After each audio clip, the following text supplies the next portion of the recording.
তো আজকের ক্লাস শুরু করার জন্য স্যারকে বিনীত অনুরোধ জানাচ্ছি। ধন্যবাদ বিজয় চন্দ্র দে।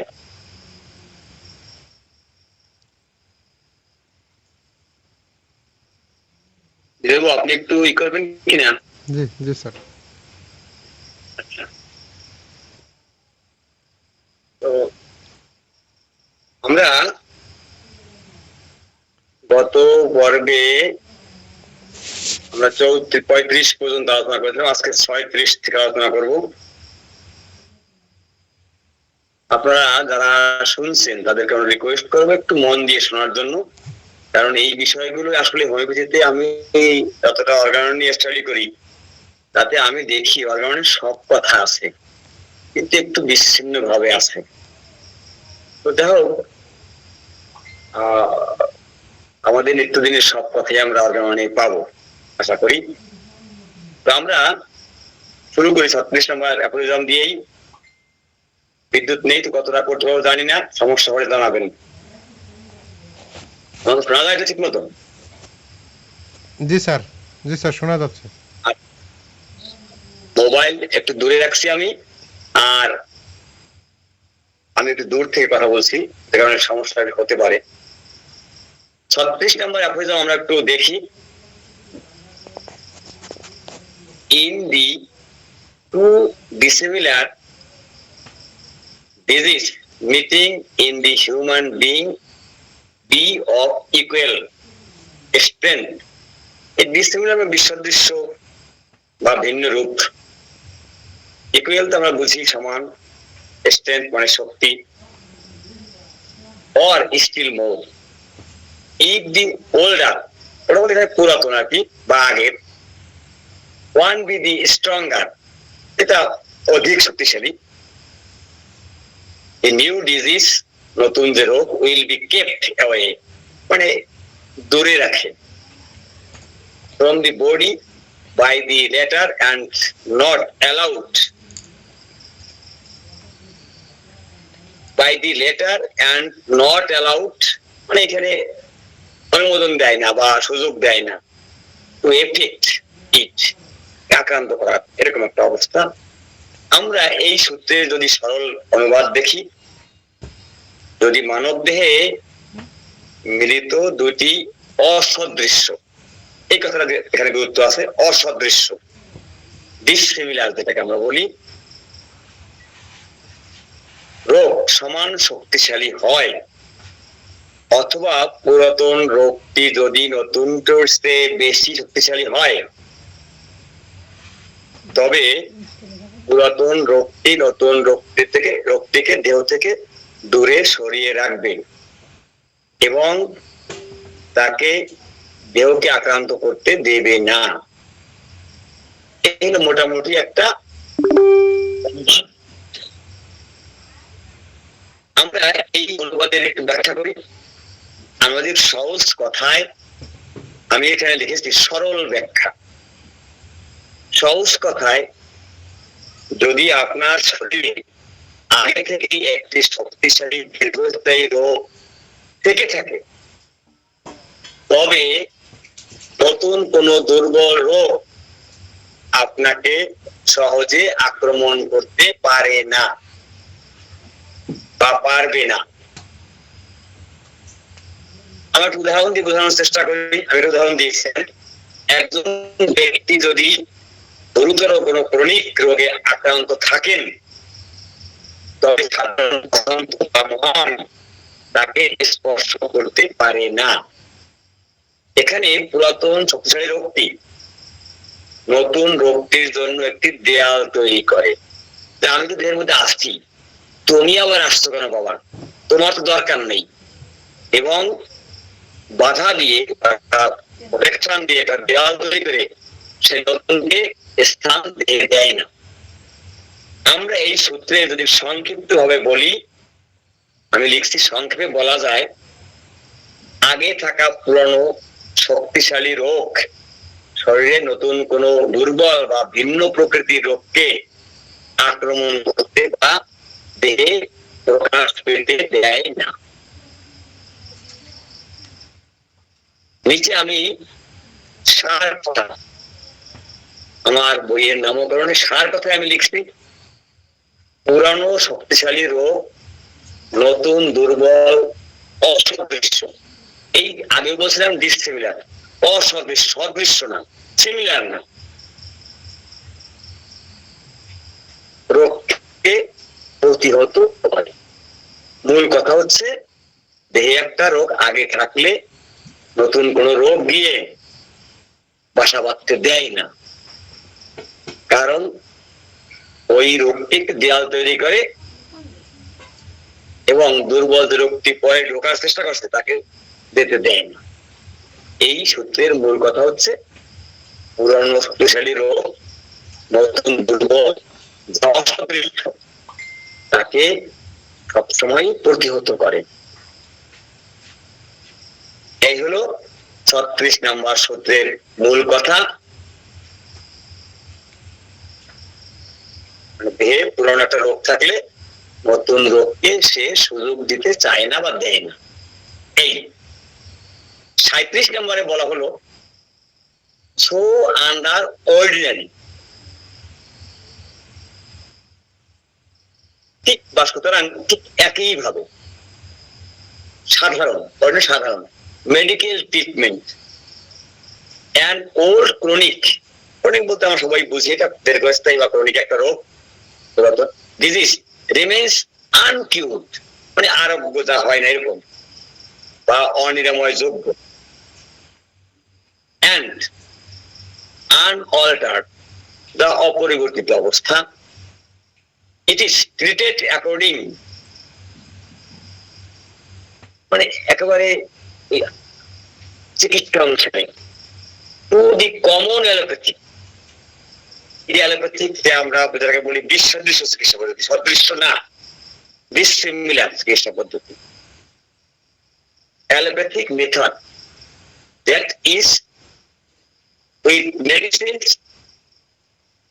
that are not capable, সক্ষম of producing, যা উৎপাদন করতে বা উৎপাদন করে যেটা ইন হেলদি, এটা আমরা বুঝি, পারসন এ স্টেট, সেটা অবস্থা বোঝানো হচ্ছে, অফ হেলথ সিমিলার, সদৃশ্য বা একই রকম ডিজিজ। এখানে আরো অনেক কথা আছে, আমি আমার বইয়ে প্রত্যেকটা বিষয়গুলো বাদ দিয়েছি, শর্টকাট করেছি অনেকটা, আমি সংক্ষেপে লিখেছি। So under ordinary medical treatment and old chronic remains uncured and unaltered, it is treated according to the common allopathic method, that is with medicines that are not capable on producing in healthy person a state of health similar to disease. অর্থাৎ ঠিক একইভাবে সাধারণ চিকিৎসায় একটি পুরাতন chronic রোগ আরোগ্য হয় না, সেটাকে আমরা বলছি সাধারণত অ্যালোপ্যাথি দৃষ্টিভঙ্গিতে বলি আমরা, আরোগ্য হয় না এবং সেটা অপরিবর্তিত থাকে যদি তাকে সাধারণ অ্যালোপ্যাথি ঔষধ দিয়ে চিকিৎসা করা হয়। আমরা দেখি, সেটি প্রতিনিয়তই দেখি, গ্যাসের ওষুধ খাচ্ছে, যে কয়দিন খাচ্ছে সে কয়দিন উপশমে থাকে, কিন্তু তার রোগের কোন ধরনের মানে আনঅল্টার্ড, যেটাকে আমরা বলি, এখানে বলছে আনঅল্টার্ড মানে অপরিবর্তিত, ওষুধ খাচ্ছে ভালো আছে, ওষুধ বন্ধ করছে অর্থাৎ অপরিবর্তিত আনঅল্টার্ড কন্ডিশনে থাকে।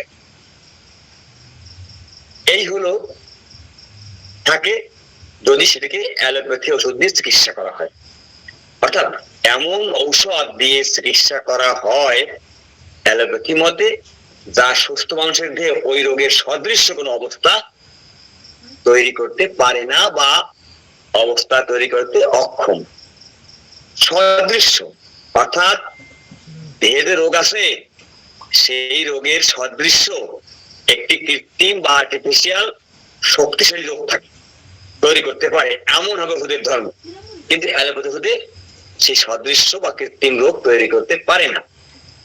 আমরা এই সূত্রের অনুবাদ দেখলাম, আমরা ব্যাখ্যায় কিভাবে হ্যানিম্যান এখানে 36 মানে আগে সূত্রে উদাহরণ টেনে বলছেন, চিকিৎসকরা যখন রোগীকে এমন ঔষধ দেয় যা রোগের সাথে কোনো মিল নেই, অর্থাৎ অসদৃশ্য, লাগবে সদৃশ্য, দেহের অভ্যন্তরে যে ব্যাধি আছে ওই ব্যাধির সদৃশ্য একটি রোগ লাগবে যা ঔষধ সৃষ্ট, কিন্তু অ্যালোপ্যাথিতে ডিসিমিলার, অসদৃশ্য।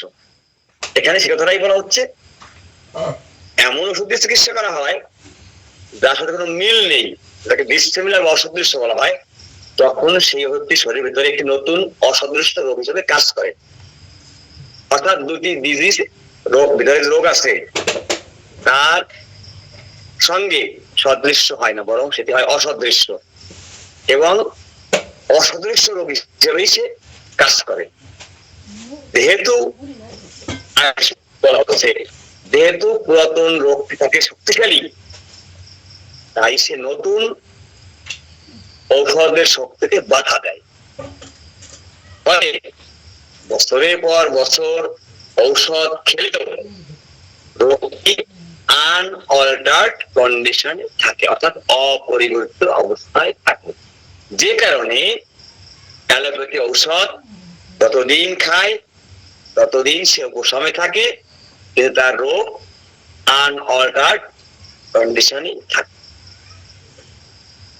তাহলে আমরা দেখি, বাস্তব জীবনে দেখিও যে অ্যালোপ্যাথি ঔষধ যতদিন খায় ততদিন ভালো থাকে, ঔষধ বন্ধ করলে আবার দাপাই হয়। তাহলে মহাত্মা হ্যানিম্যান তার এই 37 নাম্বার অ্যাফোরিজমে এই বিষয়টিকে পরিষ্কার করতে, সংক্ষেপে আমি এখানে লিখছি, সংক্ষেপে বলা যায় দুর্বল এবং অসদৃশ্য, ডিসিমিলার কথা এখানে খুব জোরালো, ঔষধ প্রয়োগ করলে শরীরের মূল প্রাকৃতিক যে রোগ এর কোনো ক্ষতি বা পরিবর্তন করতে পারে না। কে? অসদৃশ্য রোগ, মানে অ্যালোপ্যাথি দিয়ে যা তৈরি করা হয় সেটি রোগের সদৃশ্য হয় না, যে কারণে আরোগ্য হয় না, রোগটি আগের মতোই থেকে যায়। তাহলে এই এত সময়ের সংক্ষেপে বলা সরল ব্যাখ্যা অনুবাদ আমরা এখন এক কথায় কথাটা বলতে পারি। কি বলতে পারি? দুর্বল, অসদৃশ্য বা ডিসিমিলার ঔষধ কখনোই প্রকৃত আরোগ্য করতে পারে না, শুধুমাত্র উপশমে রাখতে পারে, যেটা অ্যালোপ্যাথি বেলায় ঘটে। তাহলে আমরা 36 নম্বর দেখলাম, পুরনো রোগ সবসময় নতুন রোগকে, যেটা অসদৃশ্য রোগ, সেটাকে সে প্রতিহত করে। 37 নম্বর দেখলাম দুর্বল, অসদৃশ্য রোগ কখনোই রোগ আরোগ্য করতে, অসদৃশ্য ওষুধ কখনোই আমাদের রোগকে আরোগ্য করতে পারে না। এবারে আমরা দেখি 38 নম্বর aphorism, or the new dissimilar, এখানেও সে একই কথা বলছে, or the new dissimilar, অথবা নতুন অসদৃশ্য রোগ বা বিশ্বদৃশ্য রোগ। ডিজিজ ইজ স্ট্রঙ্গার, অধিক শক্তিশালী রোগ। তাহলে সবসময় বলছে অথবা নতুন যে অসদৃশ্য রোগটি যদি পুরাতন দেশে বেশি শক্তিশালী হয়, অর্থাৎ or the new dissimilar disease is stronger, মানে বলছে এই পুরাতন রোগটার কাছে যদি নতুন রোগটি অসদৃশ্য যেটি প্রায় দেহের ভিতরে যদি পুরাতনের চেয়ে বেশি পাওয়ারফুল হয়, তবে পুরাতন রোগটি সাময়িকভাবে, এখানে সাময়িকভাবে in this case the disease under which the patient previously suffered being the weaker will be kept back and suppressed by অ্যাকসেশন মানে প্রবেশ ঘটে বা আগমন হয় of the stronger one until the latter মানে পরবর্তী নতুনটি আনটিল দি লেটার পরবর্তী নতুনটি shall have run its course এর গতিপথ বা মেয়াদ অর বিন কিওর মানে আরোগ্যপ্রাপ্ত and the old one repairs মানে পুনরায় যেটা ফিরে আসে বা আবির্ভূত হয় আনটিউ আরোগ্য হয় না বা আরোগ্য না হয়ে এসে আবির্ভূত হয়। এটা কিন্তু মূলত আমাদের অনুবাদটাকে একসঙ্গে দেখি অথবা নতুন কোন অসদৃশ্য রোগটি যদি পুরাতনটির চেয়ে বেশি শক্তিশালী হয় তবে পুরাতন রোগটি যেহেতু সে দুর্বল হয়ে গেছে সাময়িকভাবে দমিত বা স্থগিত থাকবে যেটি অ্যালোপ্যাথি ওষুধের দ্বারা ঘটে। যতক্ষণ না নতুন শক্তিশালী রোগটি তার গতিপথ শেষ করে বা আরোগ্য হয় ততক্ষণ পুরাতন রোগটি লুকিয়ে থাকবে। এরপর তা পুনরায় অবিকল অবস্থায় ফিরে আসবে। অর্থাৎ যতক্ষণ অসদৃশ ওষুধ প্রয়োগ হবে বডিতে যদি দেখা যায় সেটি তার শক্তি একটু বেশি তাহলে দেহের ভিতরে যে রোগটি থাকে সে সাময়িক সময়ের জন্য একটু চুপচাপ থাকে, দেহের মধ্যে লুকিয়ে থাকে। যখন ওষুধের ক্রিয়াকাল শেষ হয়ে যায় ঠিক তখন সে আবার আগের অবস্থায় ফিরে যায় বা আগের অবস্থায় প্রকাশিত হয়। ঠিক একই কারণে অ্যালোপ্যাথি ঔষধ বন্ধ করার সঙ্গে সঙ্গে রোগী পূর্বের অবস্থায় ফেরত যায়। এখানে আমি ব্যাখ্যা করেছি সরল ব্যাখ্যায়, এখানে বিষয়টি উল্টো। যদি নতুন আসা রোগটি পুরাতন রোগের সাথে শক্তিশালী হয় তবে সে পুরাতন রোগটিকে জোর করে চুপ করিয়ে রাখে, থামবে না, কততে তোকে থামতে হবেই। কারণ সাময়িক সময়ের জন্য এই অসদৃশ্য ওষুধের যে তারা সৃষ্ট অসদৃশ্য রোগটি সাময়িকভাবে জোর করে পুরাতন রোগটিকে দমিয়ে রাখে বা স্তূপ করিয়ে রাখে। যখন ওষুধের ক্রিয়া শেষ হয়ে যায় বা ওষুধ বন্ধ করা হয় ঠিক তখন সে পুনরায় আবার জেগে ওঠে। ধরুন একজন পেটের অসুখে ভুগছে, এমন সময় তার খুব তীব্র জ্বর হলো। দেখা যাবে যে জ্বর থাকা অবস্থায় পেটের অসুখ তার একদম নেই, কিন্তু জ্বর চলে যাওয়ার সাথে সাথেই পেটের অসুখ আবার শুরু হলো। প্রচলিত চিকিৎসায় যখন খুব কড়া ওষুধ দিয়ে রোগ চাপানো হয় তখন মূলত এই 38 নাম্বার যে সূত্র আমরা এতক্ষণ ধরে আলোচনা করতেছিলাম এই 38 নাম্বার সূত্রের ঘটনাটি ঘটে। অর্থাৎ রোগটি সারে না, কেবল শক্তিশালী ঔষধের প্রভাবে সাময়িকভাবে আড়ালে চলে যায়। দেখুন প্রেশার ওষুধ যে কয়দিন খায় সে কয়দিন ভালো থাকে, ডায়াবেটিস তাকেই ঘটনা, গ্যাস ডাক্তারবাবু গ্যাসে আর বাঁচি না, যে কয়দিন ওষুধ খাই সেই কয়দিনই ভালো থাকে, ওষুধ বন্ধ করে যায়। বা কোন রকম একটু সময় থাকে, যখনই ওষুধ বন্ধ করে আবার দাঁড়াই হয়ে যায়। এই ব্যাখ্যাগুলো হ্যানিম্যান 36, 37, 38 নাম্বার সূত্রে সুন্দরভাবে বলছে। তাহলে আমরা 38 নাম্বার সূত্রে যদি সংক্ষিপ্ত ভাবে একটু বলি, আমি লিখছি, সংক্ষেপে বলা যায় নতুন শক্তিশালী অসদৃশ্য রোগ পুরনো দুর্বল রোগকে সাময়িকভাবে দমিয়ে রাখতে পারে বা রাখে, কিন্তু চিরতরে ধ্বংস করতে পারে না। নতুনটি যখনই ওষুধের প্রভাব কাটে তখন নতুন অসদৃশ্য রোগটি সে সরে যায় বা সে বাধ্য ওষুধ বন্ধ করলেই ঠিক তখনই পুরনো রোগটি আবার ফিরে আসে। ঠিক এই কারণেই অ্যালোপ্যাথি ঔষধ যতদিন খাওয়া হয় ততদিন রোগ উপশমে বা কিছুতে আরামে থাকে, ঔষধ বন্ধ করলে একই অবস্থা তৈরি হয়। সূত্রের 38 নম্বর সূত্রের সার কথা হচ্ছে শক্তিশালী নতুন অসদৃশ রোগ পুরানো রোগকে কেবলমাত্র সাময়িক সময়ের জন্য স্থগিত করে রাখে, পার্মানেন্টলি ভালো করতে পারে না।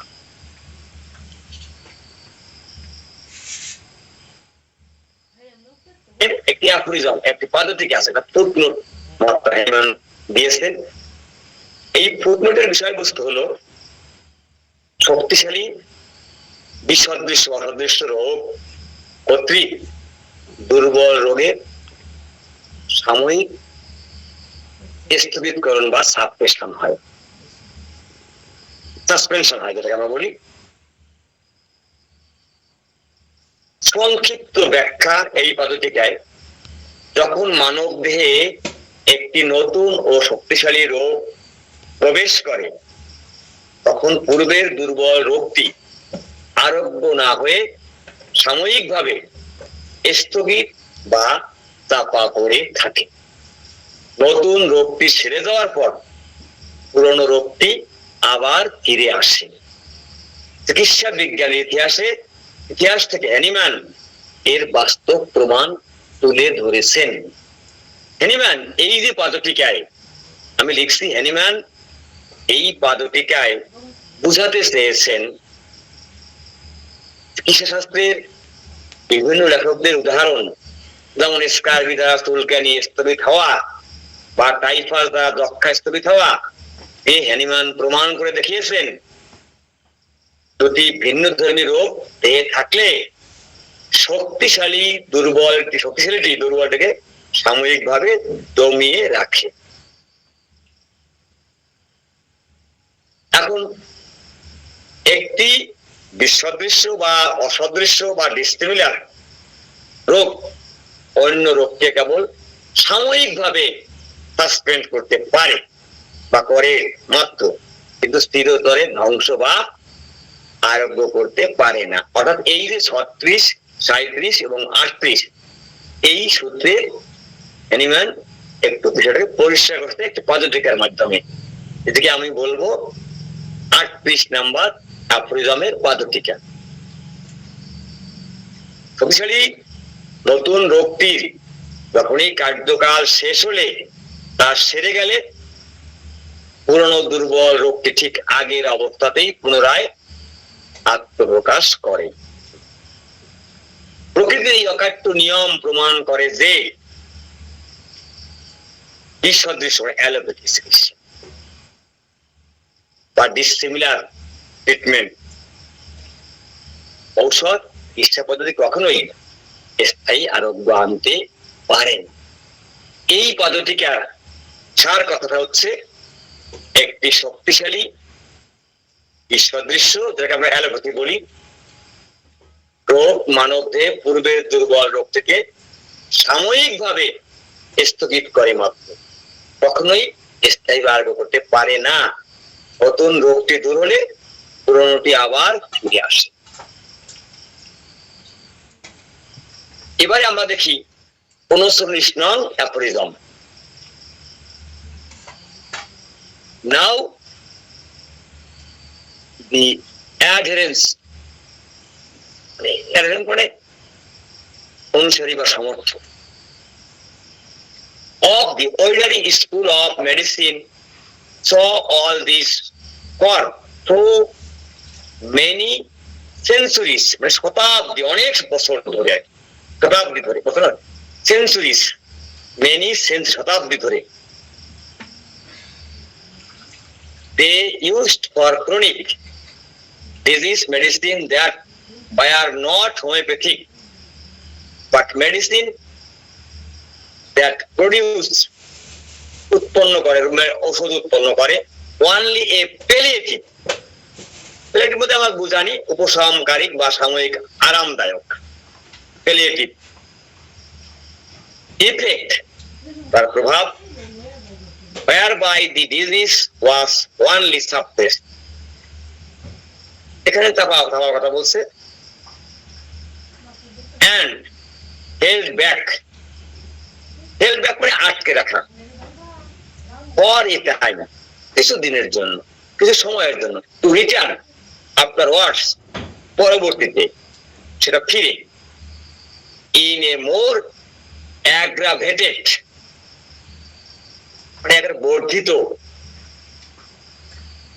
আকারে সে বৃদ্ধি পায় বা খারাপ অবস্থার দিকে যায়।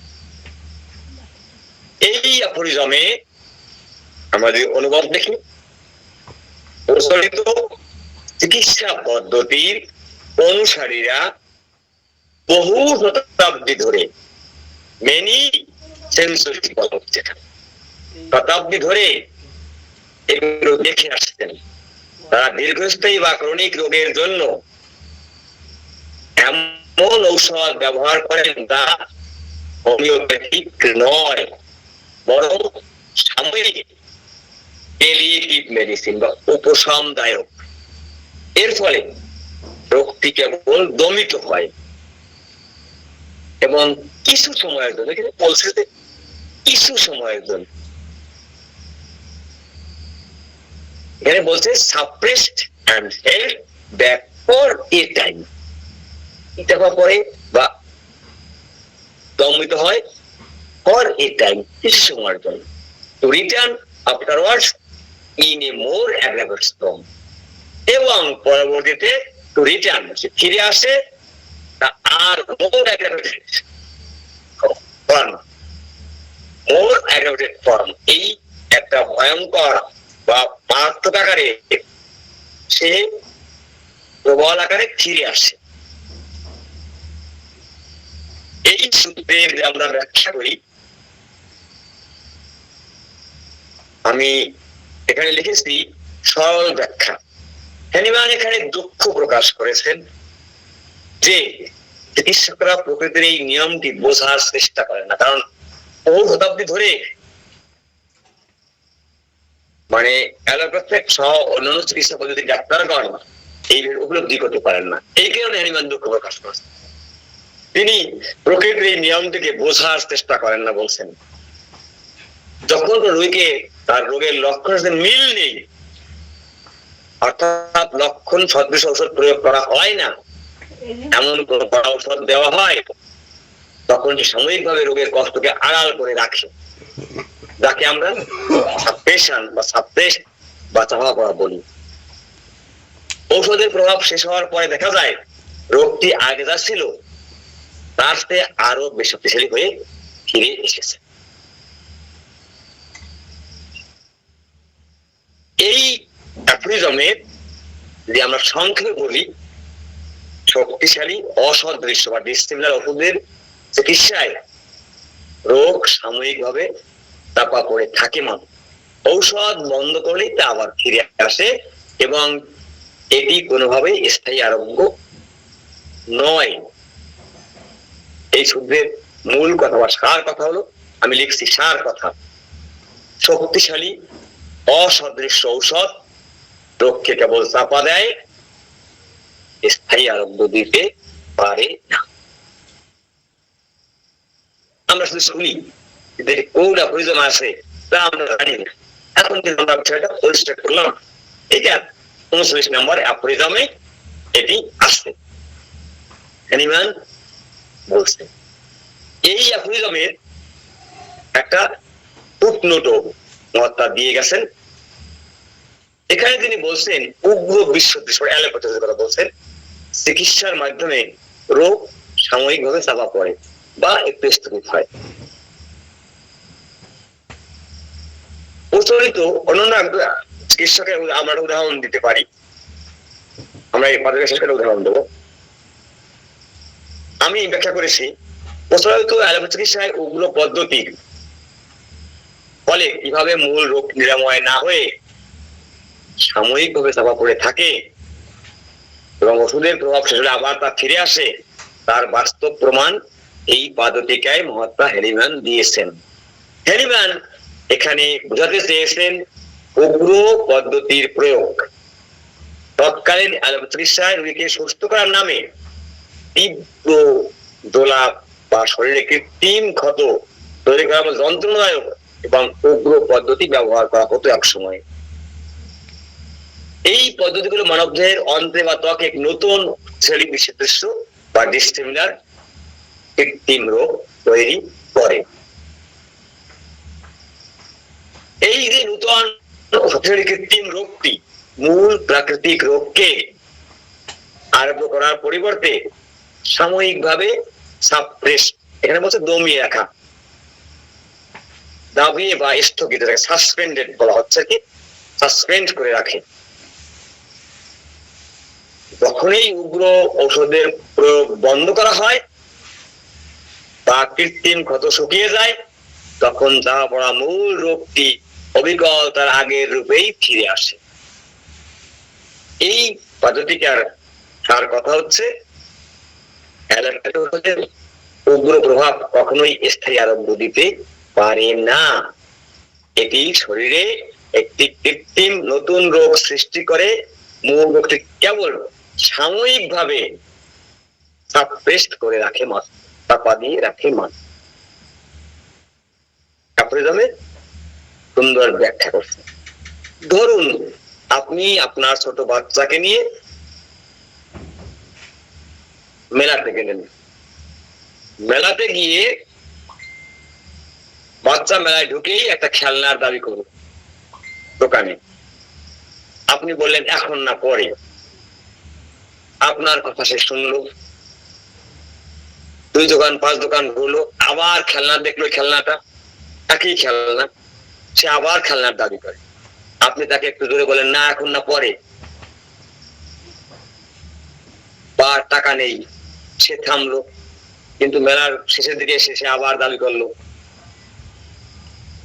সে বুঝতে পারছে যে আমার এখন ছেড়ে যাবে, মেলা ছেড়ে যাবে, কিনে দাও কিনে দাও। সে খুব জোরে দাবার দিল, থেমে গেল, কিন্তু তার খেলনার চাহিদাটা কিন্তু দূর হলো না। এই অবস্থায় সে যখন পথে আসতেছিল, একটা বাচ্চা হাতে খেলনাটা দেখছে, খেলনার জন্য খুব বায়া ধরছে, বাবা খুব জোরে কষিয়ে দিতে চর মারছে, বাচ্চা ভয়ে কান্না করে থেমে গেছে। তার মনের খেলনা, বাইরে গিয়ে দেখলো পাশের ঘরে বাচ্চাটার হাতে খেলনা, সে বাইরে গিয়ে দারুণ ভাবে কান্নাকাটি শুরু করলো। অর্থাৎ প্রথমবারে যে তার যে প্রতিক্রিয়া ছিল আর শেষবারে যখন বাইরে থেকে খেলা দেখলো, তার প্রতিক্রিয়া অনেক বেশি হলো। এই আফ্রিজম, এই পদ্ধতিকা থেকে আমরা এটি মূলত এই ধরনের একটা উদাহরণ দিলাম। ঘটনা এরকম ঘটে, অর্থাৎ এই যে আক্রমণটা যখন পরবর্তী দেখা দেয়, সেটা তীব্র আকারে দেখা দেয়, এই কথাটাই বলছে, অধিক শক্তিশালী রূপে দেখা দেয়। আমরা 40 নম্বর অ্যাফোরিজমে যাই। এবারে খুব গরম আর বিদ্যুৎ নেই তো, or it happens that the new disease after having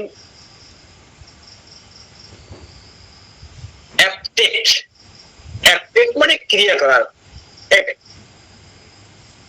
করার পর a long time on the organism, জীব দেহে যেটা আমরা বলি, a length tolerance মানে যুক্ত হয় যেটা, the old one which is dissimilar to the বিসদৃশতা এখানে বলছে to it, and there is a complex, এইখানে কমপ্লেক্স বলতে জটিল, ধারণ করে আর কি, জটিল ডিজিজ।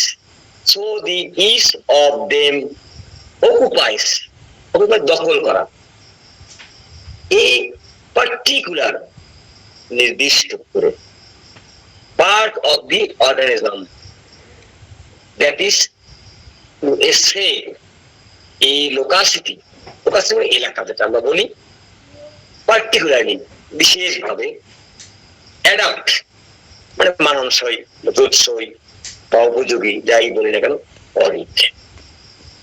এই অথবা এমন ঘটে যে নতুন যে অসদৃশ্য বা ডিসিমিলার রোগটি দীর্ঘকাল শরীরে অবস্থান করার পর অবশেষে পুরাতন রোগটির সাথে মিলিত হয়।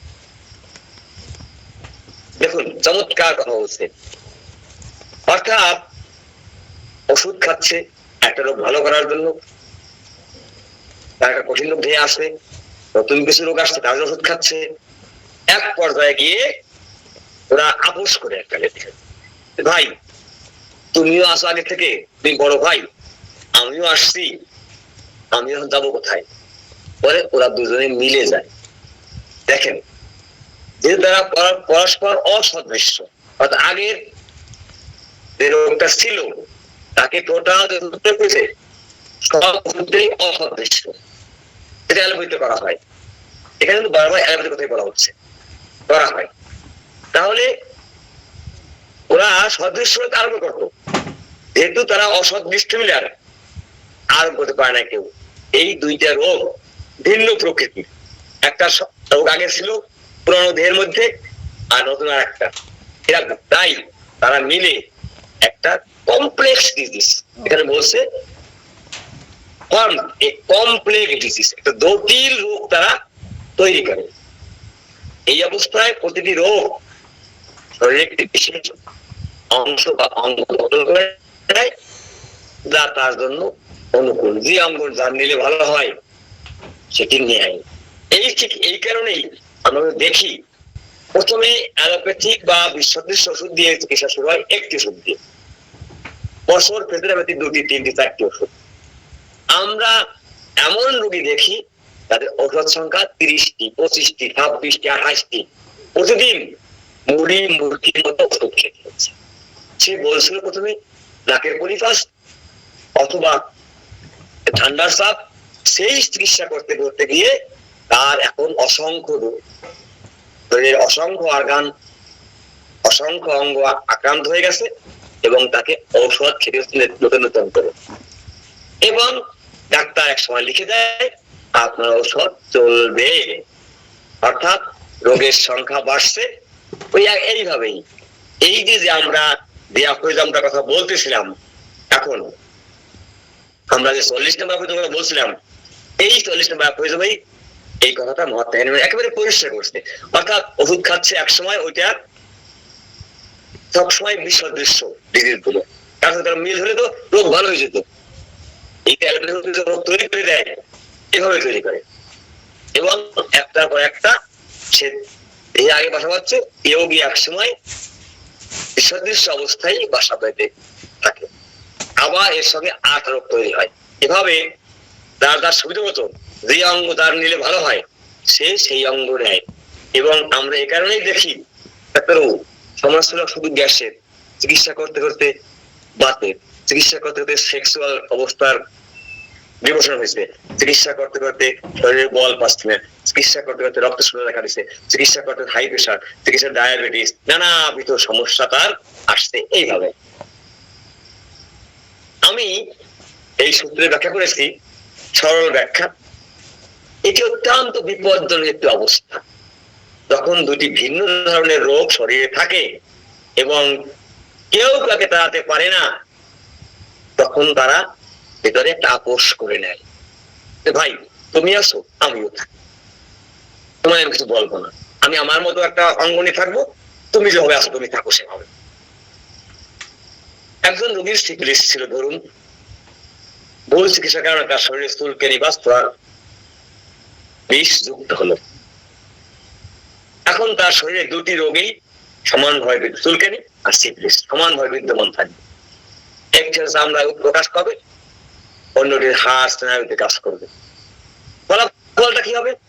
রোগী এক ভয়াবহ স্বাস্থ্য সংকটে, কারণ ওই যে চর্মরোগ মলম লাগিয়ে চলছে, আভ্যন্তরীণ ডাক্তারবাবু ওষুধ তো খাচ্ছিলাম, অ্যালোপ্যাথি ডাক্তাররা কাছে বললেন যে আমার কিন্তু অ্যালার্জি, ও আপনি অ্যালার্জি টেস্ট করুন, আপনার অ্যালার্জি সমস্যা, এটা সমস্যা কঠিন রোগ, এটাকে ভালো করতে হবে, মলম দিয়ে দিল, সাবান দিয়ে দিল, শ্যাম্পু দিয়ে দিল, ভিতরে যেটা রয়ে গেছে আগে সেটা আসেই, ওরা ওষুধ চলছে, এটা ওষুধ চলছে, কে খাকে ভালো করবে, চলছে সংগ্রাম। এই অবস্থায় যে একটা ভয়াবহ অবস্থায় সংকটাপন্ন অবস্থা তৈরি হয়, এবং ভুল অ্যালোপ্যাথি ঔষধ অনেক সময় শরীরে এমন একটি কৃত্রিম রোগ তৈরি করে দেয় তা রোগীর মূল রোগের সঙ্গে মিশে যার যার ফাংশন আলাদা থাকে, অর্গান আলাদা থাকে এবং জীবনকে দুর্বিষহ অবস্থা পতিত করে। এই সূত্রের এবার সংক্ষিপ্ত ভাবে বলি, শরীরে যখন দুটি অসদৃশ্য রোগ দীর্ঘ সময় একসঙ্গে থাকে তখন তারা কেউ কাউকে ধ্বংস করে না। শরীরের বিভিন্ন অংশে যার যার নিজেদের স্থান দখল করে নেয় এবং একটি জটিল অবস্থা তৈরি করে। এটা আমরা প্রতিদিন দেখি, আপনারা যারা একটু প্র্যাকটিস করছেন ভালো তারাও দেখবেন। সমস্যা শুধু সামান্য, চিকিৎসা করতে করতে এখন অসামান্য হয়ে গেছে। ডিজিজ, অনেক রোগ, অনেক সমস্যা, অনেক ঔষধ, অনেক কষ্ট, অনেক যন্ত্রণা ভোগ করছেন। ছাড় কথা কি, দুটি অসদৃশ্য রোগ একত্রে শরীরে অবস্থান করে জটিল বা কমপ্লেক্স ডিজিজ তৈরি।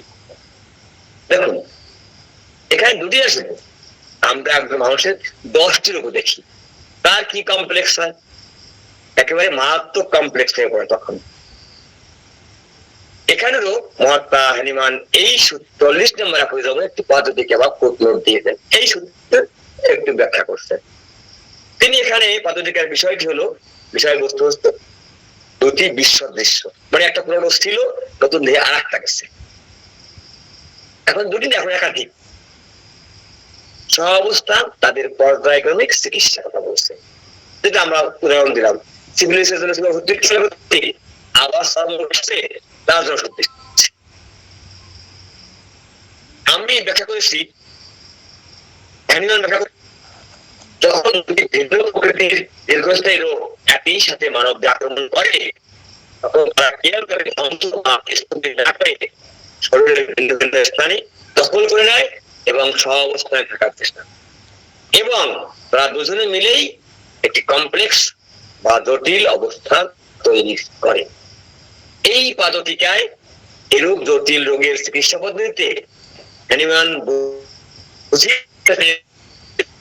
দুটি ভিন্ন প্রকৃতির দীর্ঘস্থায়ী রোগ, যেমন উদাহরণ দিয়ে বোঝানোর চেষ্টা করেছি, সিফিলিস এবং চুলকানি একসঙ্গে শরীরে প্রবেশ করে তারা একে অপরকে দূর করতে পারে, বরং মিলেমিশে একটা জটিল অবস্থা তৈরি করে। এরা এই স্থানে থাকে না, যার যার সুবিধা মতো যে অঙ্গটি যার নিলে ভালো হয় সে সেটি নেয়, ভাগ করে নেয়।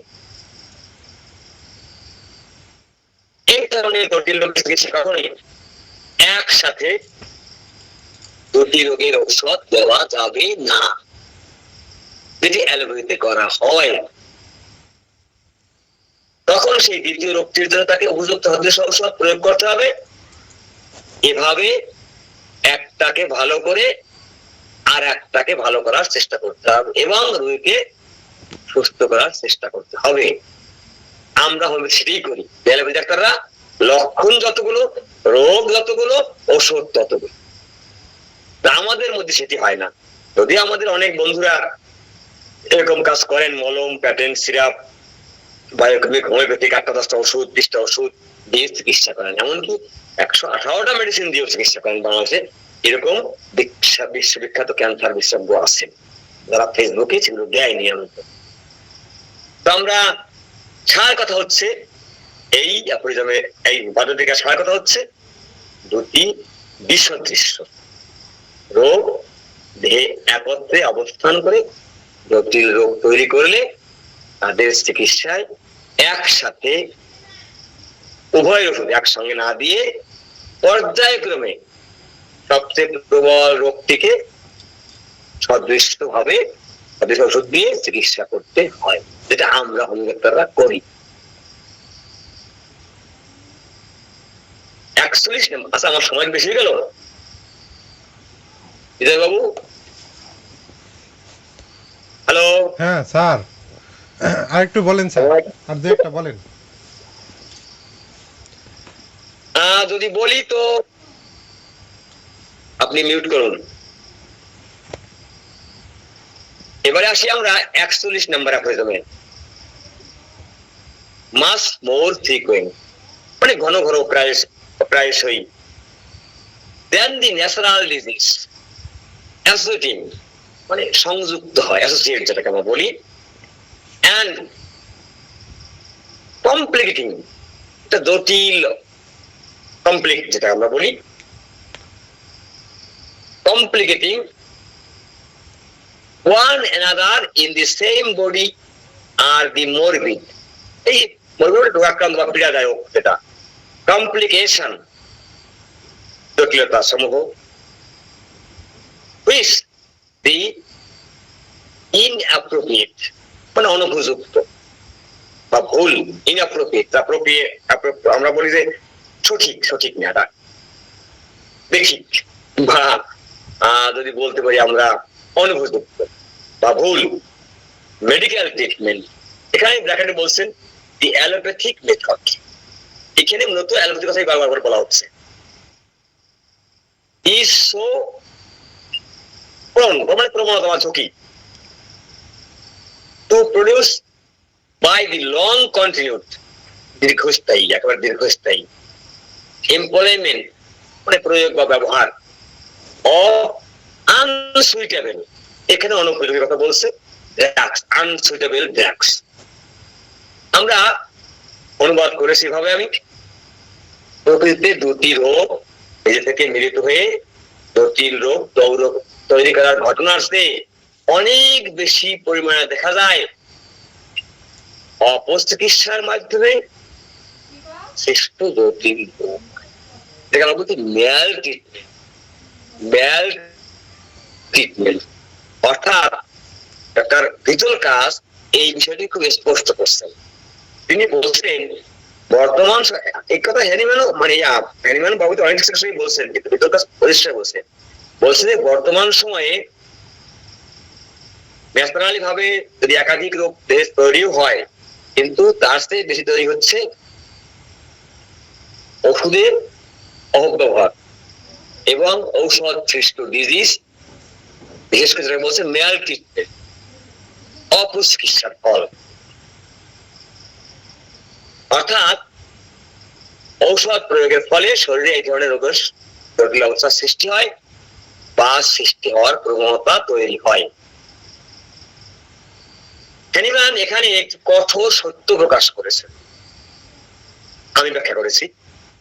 তিনি বলেছেন প্রকৃতিতে নিজে নিজে দুটি রোগ মিলে জটিল রোগ হওয়ার ঘটনা খুব কম, কিন্তু চিকিৎসকরা যখন মাসের পর মাস রোগীকে এমন ঔষধ দেন যা রোগীর কষ্টের সাথে মেলে না,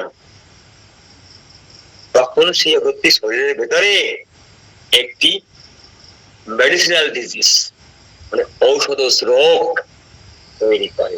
এই যে কৃত্রিম রোগটি তখন আসল রোগের সাথে মিলেমিশে এমন এক জটিল বা জট পাকিয়ে ফেলে তা ছাড়ানো একটু কঠিন হয়ে পড়ে। এই সূত্রে আমরা শুধুমাত্র অ্যালোপ্যাথির সমালোচনা করে আমাদের হোমিওপ্যাথির আত্মসমালোচনা করা উচিত, কারণ আমরা অনেক হোমিওপ্যাথিক চিকিৎসক বন্ধুরাই একই সঙ্গে অসদৃশ্য ভালো লক্ষণ না মিলিয়ে আমরা ঔষধ প্রয়োগ করে থাকি, তা অপচিকিৎসার নামান্ত, এবং এটি করে আমরা রোগীর ক্ষতি তো করি এই বটে, হোমিওপ্যাথিরও সমূহ ক্ষতি করি। এখানে এই কারণে বলা হচ্ছে যে হ্যানিম্যান একটি কঠোর সত্য প্রকাশ করতে, আমি লিখছি সেখানে, আমরা হোমিও ডাক্তার এটা করি। সংক্ষেপে বলি, দীর্ঘদিন ধরে এই সূত্রকে আমরা সংক্ষেপে বলি, দীর্ঘদিন ধরে অসদৃশ্য ঔষধের প্রয়োগের ফলে প্রাকৃতিক রোগের সাথে ঔষধের সৃষ্ট কৃত্রিম রোগ যুক্ত হয়ে মানব দেহে এক মারাত্মক এবং জটিল পরিস্থিতির জন্ম দেয়।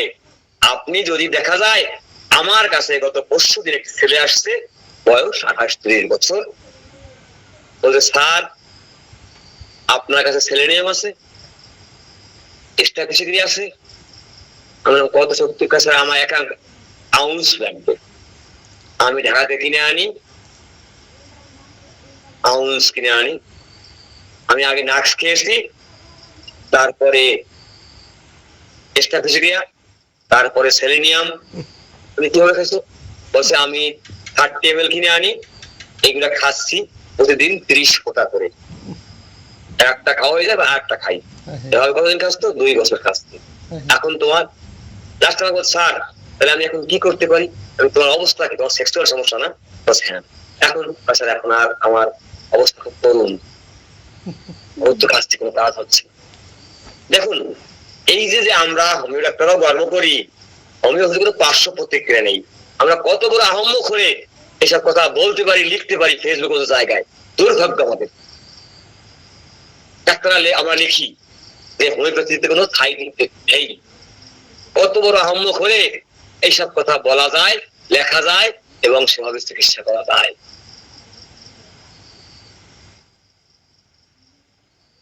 এবারে আমরা এই সূত্রের মূল কথা, সার কথা বলি। অসদৃশ্য ওষুধের অপ্রয়োগে প্রাকৃতিক এবং কৃত্রিম রোগ মিলে রোগীর অবস্থাকে জটিল করে তোলে।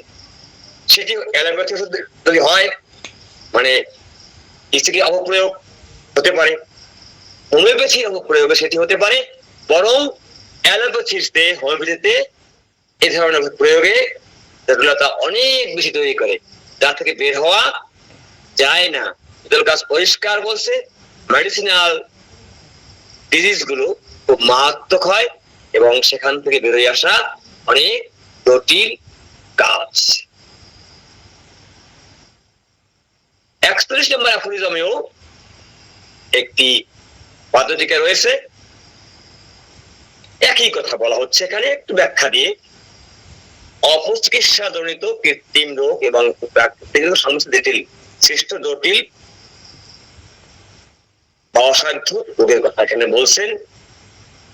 দীর্ঘকাল ধরে আমি ব্যাখ্যা করেছি উগ্র এবং অনুপযুক্ত অ্যালোপ্যাথিক ঔষধের প্রয়োগ শরীরে ওষুধের বিষক্রিয়া জনিত যে নতুন কৃত্রিম রোগ তৈরি হয় তা মূলত প্রাকৃতিক রোগের সাথে মিলেমিশে এমন এক মারাত্মক এবং জটিল অবস্থার সৃষ্টি করে যা পরবর্তীতে আরোগ্য করা অসম্ভব হয়ে পড়ে। সেই যে অপপ্রয়োগ, সেই যে অপচিকিৎসা, সেটি হোমিওপ্যাথিতে হতে পারে, অ্যালোপ্যাথিতেও হতে পারে। শুধু অ্যালোপ্যাথির দোষ দিয়ে লাভ নেই, সেটি আমাদের সদৃশ্য চিকিৎসা পদ্ধতি আমরা বলি বলতে হয়, কিন্তু আমরা ঔষধ প্রয়োগ করি অসদৃশ্য রীতি। একটি লক্ষণ দেখি ঔষধ প্রয়োগ করলে সেটি অসদৃশ্য হয় 99% ক্ষেত্রে। হ্যাঁ, একটা সিমটম আছে আপনার অতি সদৃশ্য হয়ে গেছে, সেটি ব্যতিক্রম, সেটি আমরা অনেকেই পারি না। আমরা সাধারণ লক্ষণ বেশি প্রয়োগ করে থাকি এবং সেক্ষেত্রে হচ্ছে অসদৃশ্য হয়। এটি আমাদের অবশ্যই মনে রাখা উচিত। এই অ্যাফোরিজমে 41 নম্বর অ্যাফোরিজমে পরিষ্কার বোঝাতে চেয়েছেন দীর্ঘদিন ধরে মাত্রাতিরিক্ত উগ্র বিশুদ্ধ অ্যালোপ্যাথির কথা বলছে।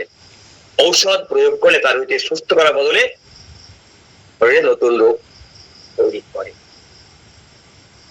এই ওষুধ, এই নতুন ঔষধ সৃষ্ট কৃত্রিম রোগটি প্রাকৃতিক রোগের সাথে মিশে গিয়ে এক ভয়াবহ এবং দানবীয় রোগের বা কমপ্লেক্স মনস্ট্রাস কমপ্লেক্স ডিজিজ, দানবীয় মনস্ট্রাস কমপ্লেক্স ডিজিজ, দানবীয় জটিল রোগের ভয়াবহ একটা জটিল রোগের অবস্থায় রূপ নেয়। বলছে প্রাকৃতিক ও কৃত্রিম এই দুই ভিন্নধর্মী রোগের সংমিশ্রণে সৃষ্টি অবস্থাকে আলাদা করা বা চিকিৎসা করা প্রায় অসম্ভব হয়ে পড়ে এবং বেশিরভাগ ক্ষেত্রেই তা দুরোগ হিসেবে বিবেচিত হয়, অ্যাকুয়ার্ড ডিজিজ হয়ে পড়ে। ভুল চিকিৎসার কারণে সৃষ্ট এই, এখানে আমরা ভাববো না অ্যালোপ্যাথির কথাই বলছে, হ্যাঁ সত্যগুলো এখন মতো অ্যালোপ্যাথিক দৃষ্টিভঙ্গি করে লিখছে, কিন্তু ঘটনাটি কিন্তু হোমিওপ্যাথির ক্ষেত্রে সমানভাবে প্রযোজ্য।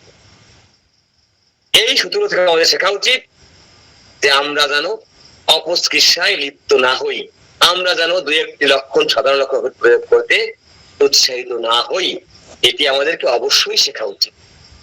এই সূত্রের সার কথা এই অ্যাফোরিজমে পদ্ধতিকা দীর্ঘকাল অপচিকিৎসা ও ওগুলো ওষুধের প্রভাবে মানব দেহে যে নতুন রোগ বা কৃত্রিম রোগ তৈরি হয় তা মূল প্রাকৃতিক রোগের সাথে মিলেমিশে একটা জটিল রোগের অবস্থা সৃষ্টি তৈরি করে এবং তা আরোগ্য করা প্রায় অসম্ভব।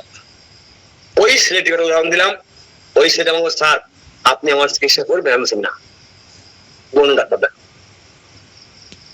আমি তাকে ছেড়ে দিয়েছি। সে আমাকে বলার সঙ্গে আমি বলছি না, কোন ডাক্তার? আমি জানি এটি মেডিসিনাল ডিজিজ তৈরি করতে মারাত্মক ভাবে, এটি আরোগ্য হবে।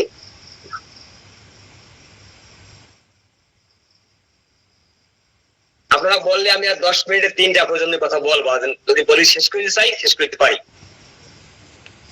আমার আলোচনা 45 মিনিট 55 মিনিট হয়ে গেছে। বিজয় বাবু। জি স্যার, আজকের এই পর্যন্তই থাক। সামনে আচ্ছা, তাহলে মনে রাখবেন আমরা 41 আলোচনা করেছি। আমরা 45 বা ওইটা শেষ করে পরে আমরা একটু উপসংহার আলোচনা করতে পারি। এই যে এতক্ষণ আলোচনা, একটু উপসংহারটা একটু বলে দিই সংক্ষেপে। আমরা